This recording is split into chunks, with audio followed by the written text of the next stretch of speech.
بسم اللہ الرحمن الرحیم۔ روزی کو بتایا نہیں جا سکتا تھا کہ ان تینوں کا مشن کچھ اور ہے اور وہ اسے اپنے ساتھ نہیں رکھ سکتے، لیکن روزی کی ضد اور آہوزاری نے انہیں پریشان کر دیا۔ مجاہدین کے لیے روزی نے اصلا مسئلہ کھڑا کر دیا کہ ان کے لیے کوئی راہ فرار نہ رہی۔ روزی اعتماد اور جرت کے ساتھ بات کرنے والی لڑکی تھی، وہ کسی پہلو ڈرپوک لڑکی نہیں تھی۔ جماعت کے امیر نے ساتھیوں سے صلح مشورہ کر کے روزی کو اپنے ہاتھ پر مسلمان کر لیا اور اس کا نام رابعہ رکھ دیا۔ اب مسئلہ یہ تھا کہ رابعہ کو اپنی اصلیت اور مشن سے آگاہ کیا جائے یا نہیں۔ اسلام کے احکام ایسے تھے کہ وہ ایک دوشیزہ کو اس کے حال پر نہیں چھوڑ سکتے تھے۔ اب تو یہ لڑکی مسلمان ہو گئی تھی۔ بہت ہی غور و فکر کے بعد انہوں نے فیصلہ کیا کہ رابعہ کو اپنے راز میں شریک کر لیا جائے۔ تینوں نے رابعہ کو پاس بٹھا کر بتایا کہ وہ مصر میں کیا کرنے آئے ہیں اور وہ قبطی پادری بنیامین سے ملنے جا رہے ہیں۔ اس پر یہ ظاہر نہیں ہونے دیا جائے گا کہ وہ مسلمان ہیں، بلکہ یہ بتایا جائے گا کہ ہم قبطی عیسائی ہیں اور شام کے عیسائی سرداروں کا پیغام لائے ہیں۔ میں ہر طرح سے تمہارے ساتھ ہوں، رابعہ نے کہا، جان بھی دے دوں گی، لیکن اس طرح نہیں کہ مجھے نیل میں ڈبو دیا جائے۔ یہ بھی سوچ لو کہ جس کے پاس جا رہے ہو وہ قبطی ہے، اس کے پاس اور لوگ بھی آتے ہوں گے۔ کسی نے مجھے پہچان لیا تو پھر میں ان سے بچ نہیں سکوں گی۔ یہ بھی ایک مسئلہ تھا، مگر ان کے پاس ہر مسئلے کا حل موجود نہیں تھا۔ انہوں نے یہ مسئلہ اللہ پر چھوڑ دیا۔ بنیامین روپوشی کی حالت میں تھا، اس لیے اس کا ٹھکانہ معلوم کرنا آسان کام نہیں تھا۔ یہ تینوں جاسوس تھے، انہوں نے کسی طریقے سے اپنی اس منزل کا سراغ لگا لیا تھا۔ وہ جگہ دور نہیں تھی، لیکن علاقہ دشوار گزار تھا۔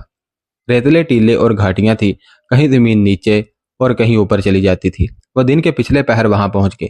وہ چھوٹا سا نخلستان تھا، جیسے جلتے جھلساتے ہوئے جہنم میں چھوٹی سی جنت ہو۔ ایک گرجا تھا، اس کے ارد گرد چھوٹے بڑے خیمے لگے ہوئے تھے۔ گرجا پتھروں اور گارے کا بنایا گیا تھا۔ بنیامین گرجے کے ایک کمرے میں رہتا تھا۔ اسے اطلاع دی گئی کہ 3 آدمی اور ایک لڑکی آئے ہیں۔ بنیامین نے انہیں اسی وقت بلا لیا۔ 3 مجاہدین کی اس جماعت کے امیر نے اپنا تعارف کرایا کہ وہ حلب کے رہنے والے عیسائی ہیں اور قبطی فرقے سے تعلق رکھتے ہیں۔ رابعہ کا تعارف اس طرح کرایا کہ یہ اویس کی بیوی ہے، ابھی ابھی ان کی شادی ہوئی ہے، اور رابعہ مصر دیکھنے اور بنیامین سے ملنے کو بےتاب تھی۔ انہوں نے اپنے نام عیسائیوں والے بتائے۔ ہر ایک نے اپنے گلے سے چھوٹی سی سلیب لٹکا رکھی تھی۔ کیا آپ مجھے صرف ملنے آئے ہیں؟ بنیامین نے پوچھا، یا کوئی اور بات ہے؟ آپ کے ملک شام میں عیسائی کس حال میں ہیں؟ ہم شام سے صرف آپ سے ملنے آئے ہیں، امیر جماعت نے کہا، اور ایک خاص بات بھی ہے۔ شام میں رومیوں نے عیسائیوں کو بہت بڑا دھوکہ دیا ہے۔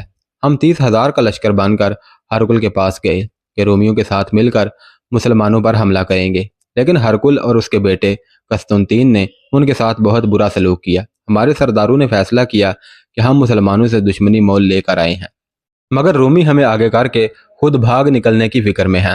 رومیوں کے کہنے اکسانے پر ہم نے مسلمان فاتحین کے خلاف بغاوت کر دی۔ رومی پھر بھی ہماری مدد کو نہ آئے۔ ہم مسلمانوں کا مقابلہ نہ کر سکے اور ہتھیار ڈال دیے۔ مسلمان ہمارا قتل عام کر سکتے تھے، ہماری بیٹیوں کو لونڈیا بنا لیتے اور ہماری حیثیت غلامیوں جیسی بنا دیتے، تو انہیں کون روک سکتا تھا؟ لیکن انہوں نے ایسی کوئی ظالمانہ حرکت نہیں کی۔ انہوں نے اپنے آپ کو فاتح اور ہمیں مفتوح اور محکوم سمجھا ہی نہیں۔ نہ ہمارے مذہب میں دخل اندازی کی ہے، نہ کریں گے۔ میں مسلمانوں کے کردار سے واقف ہوں، بنیامین نے کہا۔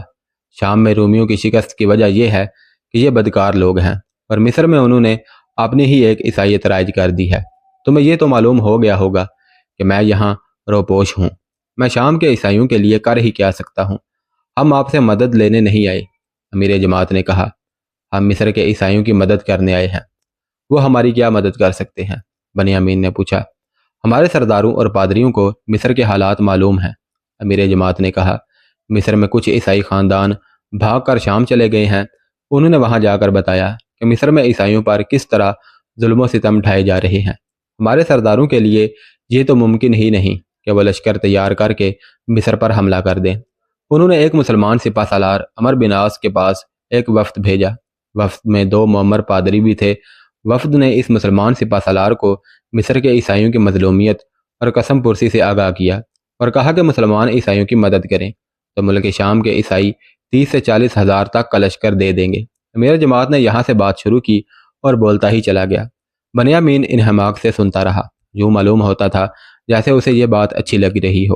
امیر جماعت کا مدعا یہ تھا کہ مصر کے عیسائی بغاوت کر دیں تو مسلمان مصر پر حملہ کر دیں گے، اگر بغاوت نہ کریں تو حملے کی صورت میں وہ مسلمانوں کی مدد کریں۔ عمر بن عاص نے اپنے 3 مجاہدین کو جو مشن دیا اور جو ہدایت دی تھی، امیر جماعت نے ان کے مطابق بات کی۔ میں ایک بات اور کہوں گا، امیر جماعت نے کہا، یہ دیکھ کر افسوس ہوتا ہے کہ عیسائی فرقوں میں بٹ گئے ہیں۔ یہ صورتحال عیسائیت اور عیسائیوں کے اتحاد کے لیے بہت ہی خطرناک ہے۔ عیسائیت کو نقصان پہنچا رہی ہے کہ ایک کنواری کو دریائے نیل میں پھینک دیا جاتا ہے۔ یہ بدعت قبطی عیسائیوں میں پائی جاتی ہے۔ کیا آپ اس ظالمانہ رسم کو روک نہیں سکتے؟ میں اس رسم کو صحیح نہیں مانتا، بنیامین نے کہا۔ میں یعقوبی فرقے کا قبطی ہوں۔ یعقوبی اس رسم کو قتل جیسا گناہ سمجھتے ہیں، لیکن میں ابھی اس بحث میں پڑھنے سے گریز کر رہا ہوں۔ لڑکی کی قربانی دینے والے قبطی بھی مجھے اپنا پیشوا مانتے ہیں، اور ہر کل کے خلاف ہم نے جو محاذ بنایا ہے اس پر میری ہر ہدایت پر عمل کرتے ہیں۔ اگر میں نے یہ حکم جاری کر دیا کہ لڑکی کی قربانی گناہ ہے تو کم فہم اور کٹر قبطی نہیں مانیں گے اور تفرقہ پیدا ہو جائے گا۔ اس کا نتیجہ ہمارے محاذ کے لیے اچھا نہیں ہوگا۔ ابھی تم وہ بات کرو جس کے لیے آئے ہو۔ وہ بات تو ہو چکی ہے، امیر جماعت نے کہا۔ ہمیں آپ کے جواب اور حکم کی ضرورت ہے جو ہم اپنے سرداروں تک پہنچائیں گے۔ اپنے سرداروں تک نہیں، بنیامین نے مسکراتے ہوئے کہا، اپنے سالار عمر بن عاص تک تم یہ پیغام پہنچاؤ گے۔ تم نے اتنی زیادہ باتیں کی ہیں کہ تم نے اپنے اوپر جو پردہ ڈال رکھا تھا وہ اتنا زیادہ سرک گیا کہ میں نے تمہاری اصلیت دیکھ لی۔ اس لڑکی کو دیکھ کر میں سوچ رہا ہوں کہ تم اسے اپنے ساتھ کیوں لیے پھرتے ہو۔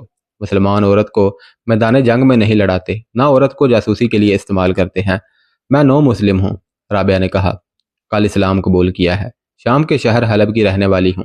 رابعہ پر جو بیتی تھی وہ اس نے سنا دی، کوئی بات چھپائی نہیں، نہ مبالغہ آمیزی کی۔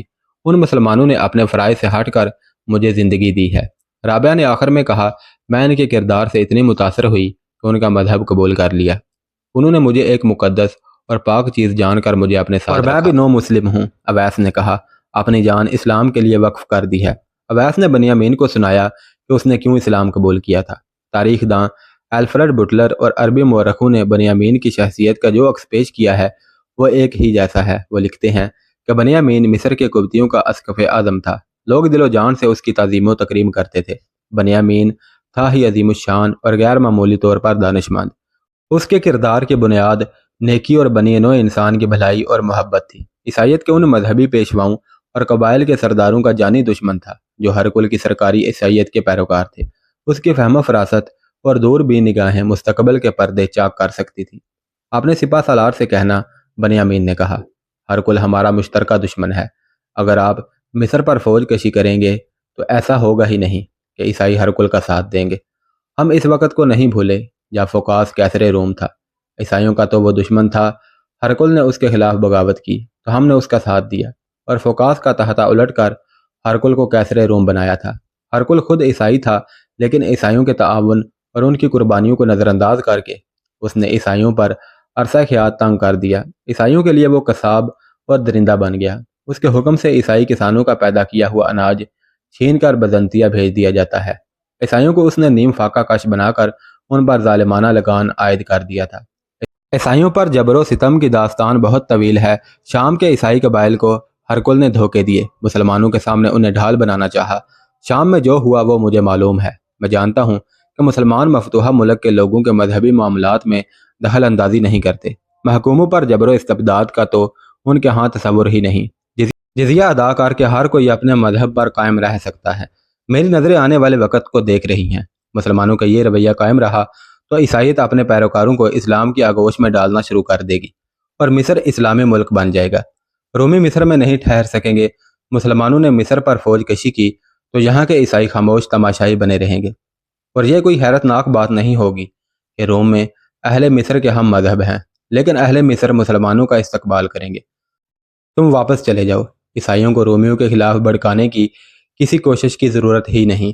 ہم بغاوت نہیں کریں گے۔ ہمارے پاس رومیوں جیسی جنگی طاقت نہیں۔ ہم رومیوں کو اس دھوکے میں رکھنا چاہتے ہیں کہ ہم ان کی وفادار رعایا ہیں۔ ان تینوں مجاہدین کا مشن کامیاب تھا۔ انہیں مصر کے کسی اور علاقے میں جا کر عیسائیوں کو بھڑکانے کی ضرورت نہیں تھی۔ ان کے اسقف اعظم نے وہ کام کر دیا جو یہ تینوں کرنے آئے تھے۔ اویس کو تو کچھ زیادہ ہی کامیابی حاصل ہو گئی تھی۔ وہ بنیامین سے رخصت ہوئے رات کوس کے سرائے میں گزاری۔ صبح طلوع آفتاب سے بہت پہلے کرائے کے اونٹوں پر اسکندریہ کو روانہ ہو گئے۔ انہیں خطرہ یہ نظر آ رہا تھا کہ پہچانے جائیں گے، رابعہ کو بھی پہچان لیں گے، اسے اس سے چھین کر نیل میں پھینک دیں گے۔ وہ خوش قسمت تھے کہ انہیں ایک جہاز تیار مل گیا۔ وہ اس جہاز میں سوار ہوئے اور جہاز روانہ ہو گیا۔ تاریخ سے یہ پتہ نہیں چلتا کہ یہ تینوں مجاہدین کتنا عرصہ مصر میں رہے تھے، اور جب عمر بن عاص رضی اللہ تعالیٰ عنہ نے انہیں مصر بھیجا تھا اس وقت عمر کہاں تھے؟ البتہ یہ واضح ہے کہ یہ مجاہدین واپس آئے تو اس وقت وہ بیت المقدس میں تھے۔ مجاہدین کو راستے میں ہی کسی نے بتا دیا تھا، انہیں عمر بن عاص نے بھیجا تھا، اس لیے وہ بیت المقدس جا پہنچے۔ عمر بن عاص نے اطلاع ملتے ہی انہیں فوراً بلا لیا۔ کیا کر آئے ہو؟ سپہ سالار عمر نے ان سے پوچھا۔ امیر جماعت نے تمام تر کارگزاری سنائی اور بنیامین نے جو باتیں کی تھیں وہ لفظ بلفظ سنائی۔ یہ تو کبدیوں کے اسقف اعظم کی باتیں ہیں، امیر جماعت نے کہا۔ ہم نے وہاں ہر عیسائی کے دل میں رومیوں کے خلاف نفرت بھری ہوئی دیکھی ہے۔ ہر محفل میں، گرجوں میں، سراؤں میں، سفر میں اس نفرت کا کھلم کھلا اظہار ہوتا ہے۔ بنیامین نے جو کہہ دیا ہے اسے میں حرف آخر سمجھتا ہوں، عمر بن عاص رضی اللہ تعالیٰ عنہ نے کہا۔ میرا مشورہ قبول کریں، ایک اور مجاہد نے کہا۔ مصر پر حملہ کرنا ہے تو فوراً کریں۔ رومی فوج کی ذہنی اور جسمانی حالت ابھی تک نہیں سنبھلی اور عیسائی اس فوج کے دشمن ہو گئے ہیں۔ عمر بن عاص رضی اللہ تعالیٰ عنہ یہ رپورٹ سن کر بہت خوش ہوئے، کہنے لگے وہ پہلی فرصت میں مدینہ جائیں گے اور امیر المؤمنین سے مصر پر حملے کی اجازت لے لیں گے۔ کام کی باتیں ہو چکیں تو رابعہ کی بات سپہ سالار کو سنائی گئی۔ رابعہ باہر بیٹھی ہوئی تھی۔ اویس نے سپہ سالار سے کہا کہ وہ اس کا رابعہ کے ساتھ نکاح پڑھا دے۔ سپہ سالار نے رابعہ کو اندر بلایا اور اسے پوچھا وہ کس طرح اویس کے پاس آئی ہے۔ رابعہ نے وہی کہانی سنائی جو سپہ سالار پہلے سن چکے تھے۔ وہ دراصل تصدیق کرنا چاہتے تھے اور یہ بھی کہ اس کم سن دوشیزہ پر جبر نہ ہو رہا ہو۔ رابعہ نے انہیں مطمئن کر دیا اور شادی کی خواہش ظاہر کی تو انہوں نے اویس اور رابعہ کا نکاح پڑھا دیا۔ عمر بن عاص رضی اللہ تعالیٰ عنہ مدینہ جانے کا موقع پیدا کر رہے تھے۔ امید بند گئی تھی کہ انہیں مصر پر حملے کی اجازت مل جائے گی۔